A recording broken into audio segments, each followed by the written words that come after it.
And without wasting any time, we'll get straight into tonight's discussion. Tonight's discussion is titled Public Accounts as the State's Nerve Center, and it is a cross-generational conversation on accountability.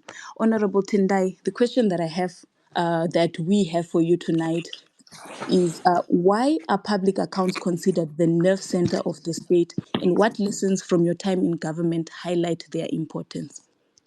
Over to you, sir. Well, thank you very much. The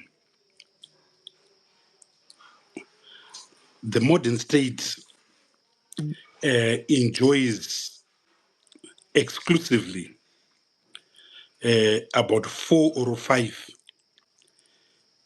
sovereign functions that it has monopolized, that no one else possesses, that no private actor can possess.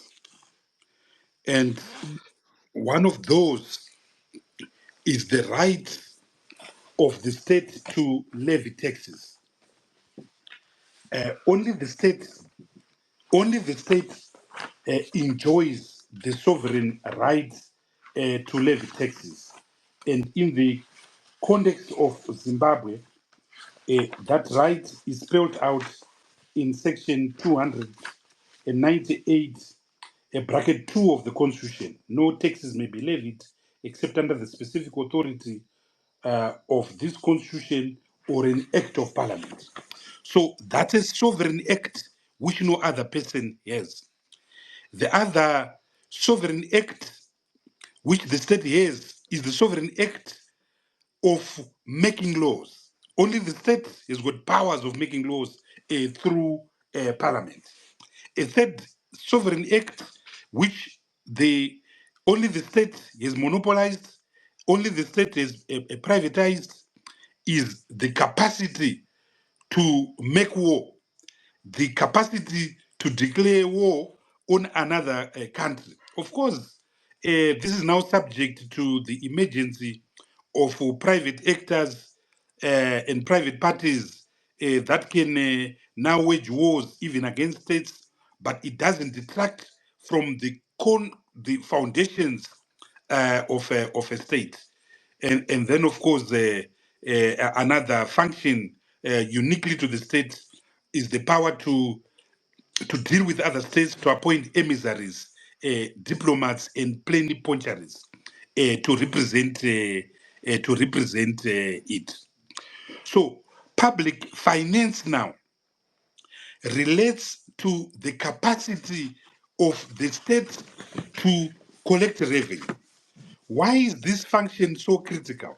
Modern states are founded on a reciprocity, a consensus between the citizen and the state. And you know what happened during the Industrial Revolution? You know what happened during the struggles connected to the rise of the modern states?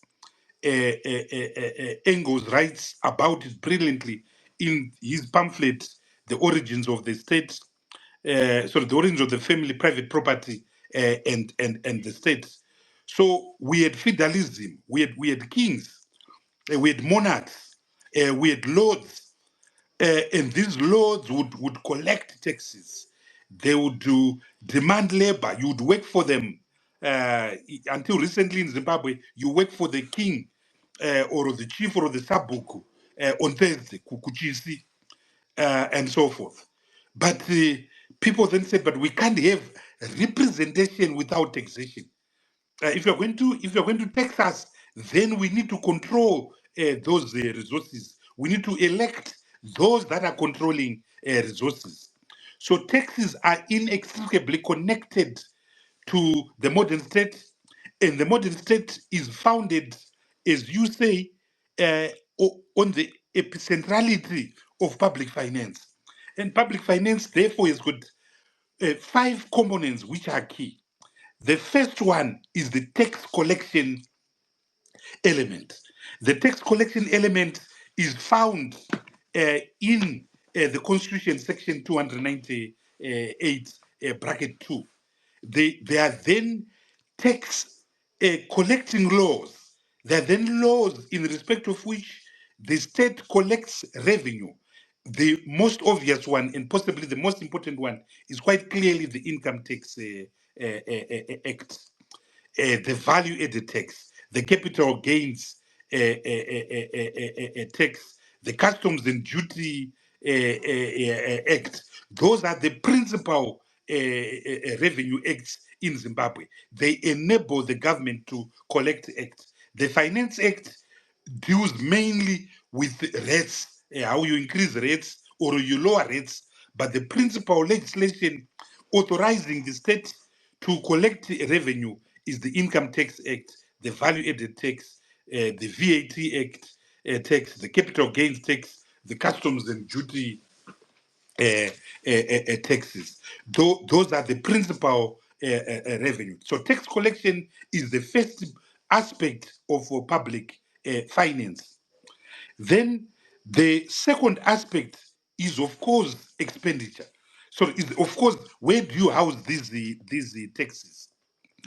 The taxes are housed in a creature called the Consolidated Revenue Fund, which is set up in section 303 of the Constitution of Zimbabwe.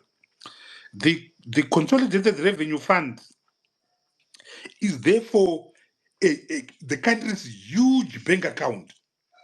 All revenues that are collected in it must be paid in it. Uh, so the Consolidated Revenue Fund uh, becomes so key because it is the country's treasury. Homwe yenyika is the Consolidated Revenue Fund. Theoretically, every cent must go into the Consolidated Revenue Fund. But you know that there are pockets of revenues that, by virtue of various acts of parliaments, do not go into the Consolidated Revenue Fund. So I can give you examples. When you pay vehicle licenses, they go to Zenara. When you pay for passports, birth certificates, it doesn't go directly to the Consolidated Revenue Fund. When service providers pay monies to porters, it doesn't go to the Consolidated Revenue Fund. It doesn't go directly to the Consolidated Revenue Fund. When you pay fuel levies, they don't go directly to the Revenue Fund. They go to various streams of funds that have been created by acts of parliament. But I need to say that I need to say that I need to say that the fundamental existence of those funds actually breaches the constitution because all money must go into the Consolidated Revenue Fund. And as you know, in the history of dominated social formations such as Zimbabwe, those funds constitute the bulk of looting, the bulk of extraction that actually happens in the state. So there's a lot of corruption that happens in parastatals, particularly parastatals that receive revenues, that receive grants, that receive licenses, that receives a fee note. So Zimra, for instance, is a good example. And as chairperson of the Public Accounts Committee, we produced a determining report on it. The Grain Marketing Board, for instance, the Cotton Marketing Board, they all receive money. They all receive licenses. They all receive fees, which does not go directly to the Consolidated Revenue Fund. The next aspect of public finance, which is a big thing, is of course debt contraction. The Constitution says all debt must be approved by Parliament, and all debt is a levy and a charge to the Consolidated Revenue Fund. So, with regards to sovereign debt, external debt, Section 327 of the Constitution is very clear. Parliament must approve. It is domestic debt which is a problem. It is domestic debt covered by the Public Debt Management Act, which is a problem. So, in the case of Zimbabwe, billions and our domestic debt right now is over $9 billion, and a large chunk of that consists of government securities like treasury bills and CCDs and so forth. This government has been issuing guarantees to the private sector. So this debt has become runaway. Uh, and the question is, how can Parliament, oh, sorry, how can the Minister of Finance and the President be given a free rein, which they currently enjoy in terms of the Public Debt Management Act, which they exercise without going to Parliament? I'll just give you an example of the most notorious debt contraction, which was contracted without parliamentary approval. And this is the US $1.9 billion that was paid to alleged shareholders of Kuvimba Fund after the Kuvimba Fund had been taken over by Mutapa Fund. 1.9 billion US dollars was paid, purportedly representing 35% of the shareholding by these private actors in Kuvimba. You and I know that that was fake, that was false, because if 35% is equivalent to 1.9 billion US dollars, it would mean that the market cap of Kuvimba was $6 billion. But you and I know that it is false. And the constitution that I've just referred to in section 298 makes it clear that debt contraction must be transparent. Debt contraction must also be in the public interest. And of course, if the constitution had been followed, I don't think any member of parliament, of course, we know the Chabangu group, PEPs, no one would, in his right mind would have said that that debt was in the public interest. So debt contraction is part of public finance management. And given our history of quasi-fiscal activities, this given our history of expansionary fiscal policies, we know that our economy has been brought down to its knees because of unauthorized public debt contraction and unauthorized expenditure. I now come to the third aspect. So the first one is tax collection. The second one is, of course, the Consolidated Revenue Fund. I've just been speaking about debt contraction. I'll now speak about the fourth aspect, which you are clearly interested, which is expenditure. Part of public expenditure, part of public finance involves the government now spending the money that it has collected, the money that is kept in the pot of the Consolidated Revenue Fund. So the key instrument in respect of which government withdraws from the Consolidated Revenue Fund is the budget.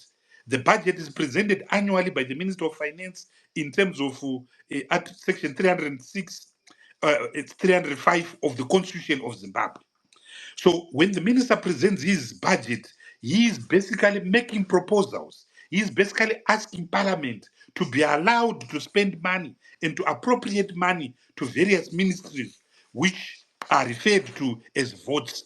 And a vote is basically an MDA. So a vote could be the Minister of Agriculture, a vote is the Minister of Justice, a vote